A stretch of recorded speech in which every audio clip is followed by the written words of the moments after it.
There's an old joke. Uh, Two old women are at a Catskills mountain resort, and one of them says, "Boy, the food in this place is really terrible." The other says, "Yeah, I know, and it's such small portions." Well, that's essentially how I feel about life. Full of loneliness and misery and suffering and unhappiness, and it's all over much too quickly. The other important joke for me is one that's usually attributed to Groucho Marx, but I think it appeared in originally in Freud's wit and its relation to the unconscious, and it goes like this. I'm paraphrasing. I would never want to belong to any club that would have someone like me for a member. And that's the key joke of my adult life in terms of my relationships with women. Lately the strangest things have been going through my mind because I turned 40 and I guess I'm going through a life crisis or something. I don't know.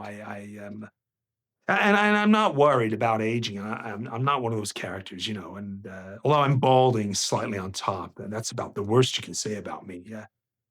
I uh, I think I'm gonna get better as I get older. I think I'm gonna be the balding virile type. As opposed to say the distinguished gray, for instance, unless I'm neither of those two, unless I'm one of those guys with saliva dribbling out of his mouth who wanders into a cafeteria with a shopping bag screaming about socialism.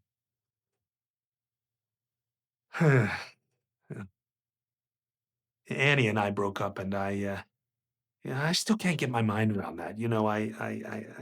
I keep sifting the pieces of the relationship through my mind and examining my life and trying to figure out where did the screw up come. And a year ago we were in love.